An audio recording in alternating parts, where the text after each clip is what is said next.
Bonjour à tous, dans cette vidéo, je vous explique comment résoudre un système de deux équations à deux inconnus. Alors avant toute chose, essayons de comprendre ce qui se cache derrière donc un tel système.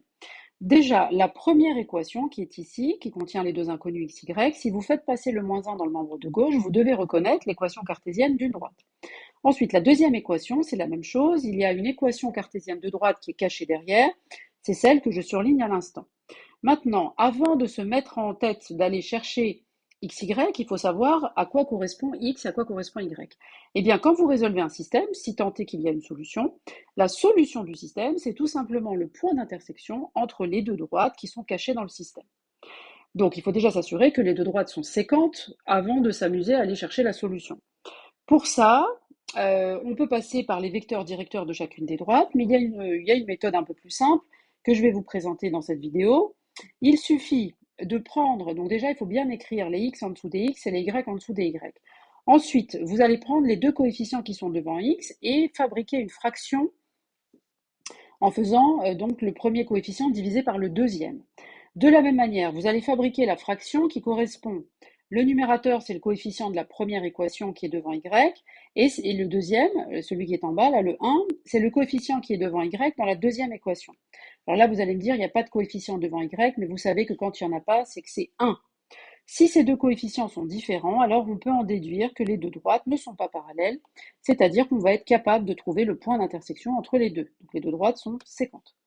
Donc voilà, une fois que ça c'est vérifié, on va pouvoir chercher la solution. Il y a deux méthodes. Dans cette vidéo, je vous présente la méthode dite méthode par substitution. Elle est assez simple en fait à mettre en œuvre. Voici comment on s'y prend. D'abord, première étape, on commence par isoler y dans l'équation numéro 2. Donc c'est ce que j'ai fait ici. J'ai pris y. Alors pourquoi est-ce que j'ai pris ce y là? Parce qu'en fait, il faut se mettre en quête. Il faut regarder, en fait, si vous voulez, parmi toutes les 4x moins 3y moins 2xy, il faut en choisir un pour lequel on peut isoler y facilement, c'est-à-dire le coefficient vaut 1 ou moins 1. Donc il faut aller en chercher un, en fait, pour lequel ça fonctionne bien. D'accord? Une fois que vous l'avez trouvé, ce nombre-là, donc, eh bien, le y, donc une fois que vous l'avez repéré, donc c'est un y qui est isolé, vous allez exprimer donc le y en fonction de l'autre inconnu. C'est-à-dire que vous allez faire passer ici le moins 2x de l'autre côté. Vous allez isoler y en fait ici. D'accord? Donc y vaut moins 3 plus 2x. Ça, c'est l'étape numéro 1. Ensuite, on va remplacer le y qui est dans la première équation, donc celui-là, on va le remplacer par justement moins 3 plus 2x, puisque y est justement égal à moins 3 plus 2x. Pourquoi est-ce qu'on fait ça? Parce qu'une fois qu'on a fait ça, vous voyez bien que dans la première équation, en fait, donc ça c'est y, dans la première équation, je n'ai plus que des x, et donc je vais être capable de trouver x. C'est ça l'astuce qu'il y a derrière cette méthode de résolution. Maintenant, je vais donc calculer, enfin je vais en fait développer la première équation, donc le 4x je le recopie, moins 3 fois moins 3, donc ça fait plus 9, et moins 3 fois 2, ça fait moins 6x, égale moins 1. La deuxième équation, je n'y ai pas touché, donc je la réécris telle quelle. Ok?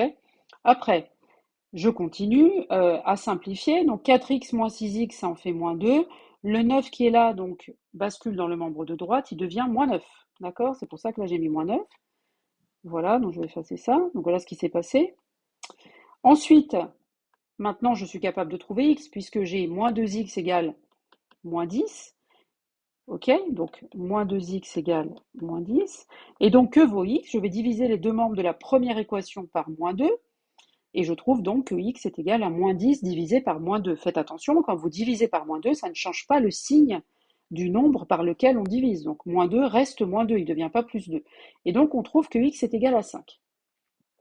Enfin, je vais remplacer x par 5 dans l'équation numéro 2 pour trouver y. Donc le 5 que j'ai trouvé là, je vais le remettre dans la deuxième équation. Donc c'était moins 3 plus 2x, donc ça c'est x en fait. Ça c'était le x.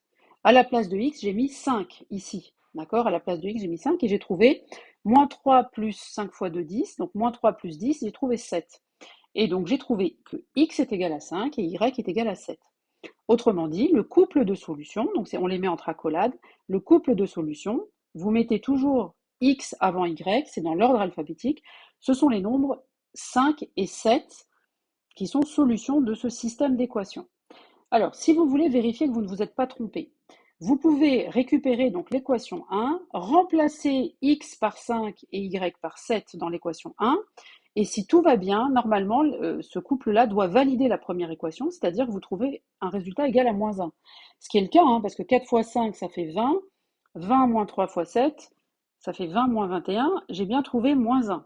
Maintenant, pour la deuxième, donc je vais le faire devant vous, pour la deuxième, je vais vérifier qu'elle est aussi validée. Donc je vais faire moins 2 fois x c'est 5, plus y, je vais le calculer, je vais voir si ça fait moins 3. Si ça fait moins 3, ça veut dire que ce couple valide la deuxième équation. Moins 10 plus 7, ça fait moins 3, tout est OK. Ce couple-là valide bien les deux équations, on dit qu'il est solution du système. Et si on le faisait géométriquement, ce couple serait exactement le point d'intersection, c'est les coordonnées plus exactement, du point d'intersection des deux droites qui sont cachées dans le système d'équations. C'est l'interprétation géométrique de ce système. Voilà, j'en ai fini avec cette vidéo. J'espère qu'elle vous a plu, qu'elle vous a aidé. Je vous dis à très bientôt pour une prochaine vidéo.